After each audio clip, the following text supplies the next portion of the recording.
But yeah, so we kind of have this, kind of a little bit of, I would say, kind of a little bit of a time skip here. So we see like Caitlyn and Vi's, relationship has been fractured by everything that happened, and Vi's unwillingness to, kind of handle Jinx or deal with Jinx. So you see Caitlyn is now with this character of Maddie, who we didn't discuss, and I'm not even going to bother getting into it because there's so many characters. I mean, again, Maddie not, was another unnecessary character. Exactly. Yes. So she's one of many that I felt like introduced that wasn't necessary and not needed. So, but yeah, just know that Caitlyn's with this chick named Maddie, and we'll talk about the end because that's pretty much all it's worth to talk about. But I felt like I had to bring it up because it is something important for the story. So, or at least it's important for Caitlyn's character. I think we continue to see Jinx and Isha, kind of with their bonding, right? And we continue to see their relationship growing. And really, Jinx kind of struggles with the idea of being like a symbol, right?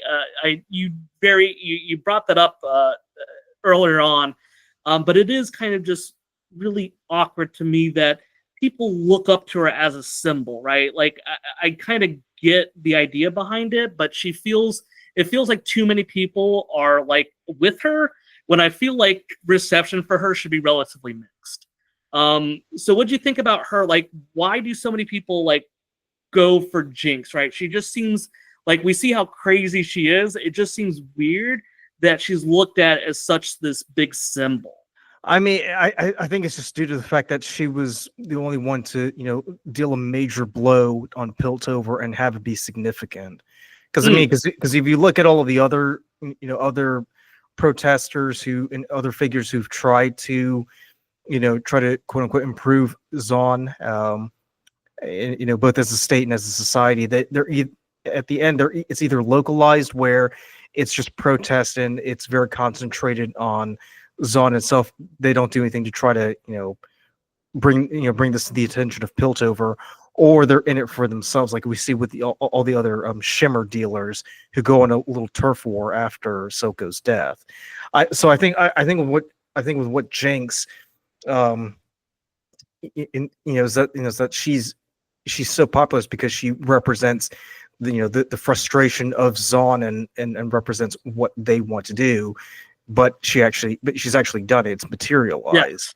Yeah. It's kind of, oddly enough, it's kind of like what we saw in Syria, over the past month, where you have this tyrannical government and you have all these these disparate rebel groups trying to do their best to take the fight to the regime, and then this the leader of this Al-Qaeda affiliated group becomes the de facto leader. It's because he was the one who led the organized resistance and toppled Assad.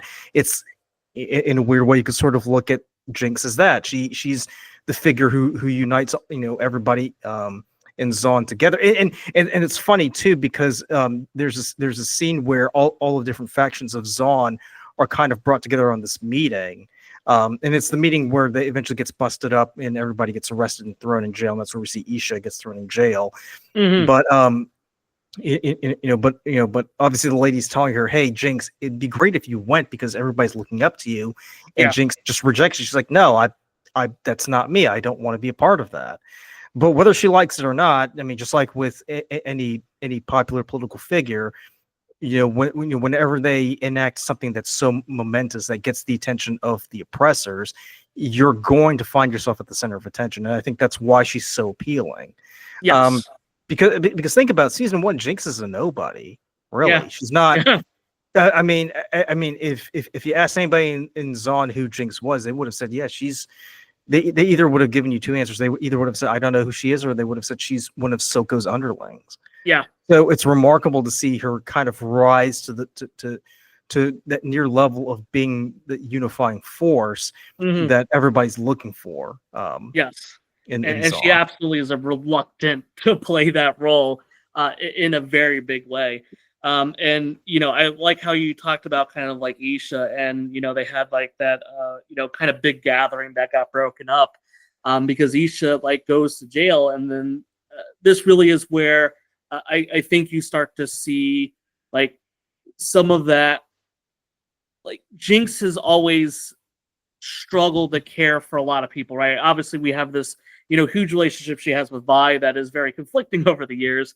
But I feel like, this is a time where you kind of see her really have this kind of, almost motherly bond for this person, that she cares about, something that I feel like has been a void for so long. Well, I wouldn't say it was motherly. I think it's more of her trying to become like Vi, if you think about it. Yeah, that's true. Yeah, yep. No, I agree with that. So yeah, she kind of sees like she's taking over that umbrella. So kind of that Vi is always there, was protecting of Jinx. Now Jinx has that opportunity to do it for Isha. And we kind of see this is where we get introduced to a character, Warwick, right? And we'll talk a little bit about that for sure. So we get to meet this character Warwick, and I like how during this prison breakout sequence, right? I always really like the part where you have like the jailers that are going down there, and you see them having this confrontation or about to have a confrontation with Savika and Jinx. And you hear kind of like all this rumble in the background, and I love how everyone just stops what they're doing because they recognize that there's a different threat that's going to be a lot worse. So I always like that. That's, I guess, just a soft spot for me, but I always enjoy that in movies where it's like everyone's like looking at each other like we need to kill each other, but then there's a bigger threat that everyone's like, okay, without even saying everything, without saying anything, you understand that we need to join up for this, otherwise bad things are going to happen. And we see some bad things happen, because this was a hell of an introduction for Warwick, who we see kind of just goes in there and, I mean, just totally just like ripping people apart, just like decimates everything that's in front of them. Jinx does kind of this noble sacrifice type of thing where she has Savika and Isha leave, and she stays behind to fight Warwick. And then this is where we find out that Warwick is actually Xander. And I have to tell you, I knew it was coming, but I don't know how I feel about it. What do you think about Xander coming back for this second season? Well, my question is, why did they want to bring Vander back to begin with?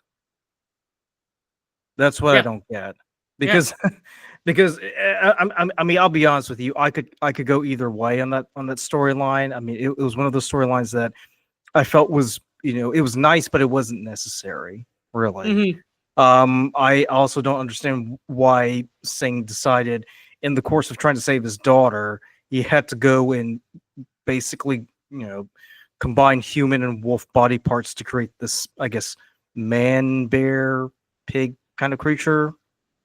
I mean, there are just so many questions about season 2 that just made me wonder what the heck was going on here.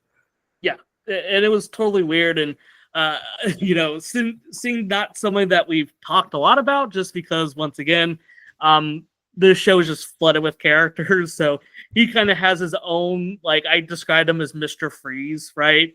He just kind of has that backstory of, I mean, it kind of looks like Mr. Freeze also, if you think about it. I guess he does, yeah.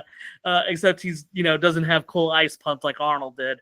But kind of has like, his child or his it's his child. It's his daughter. Right? It's his daughter. Yeah, it's his daughter, right? Because with Arnold, they don't want to make it too obvious. So. Yes, exactly. Yeah, we don't want to compare that. We don't have such a strong comparison there. So, but yeah, you kind of have this whole thing going on with his backstory.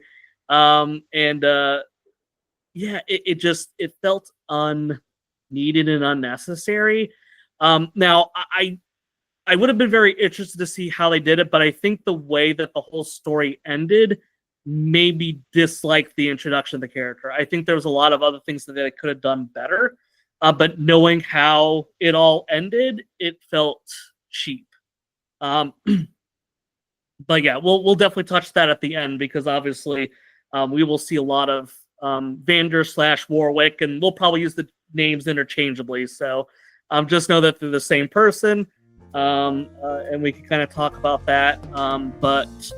I think this is where really we start to see kind of the gathering of Vi and Jinx and kind of the relationship trying to be mended now that Vander's back in the picture.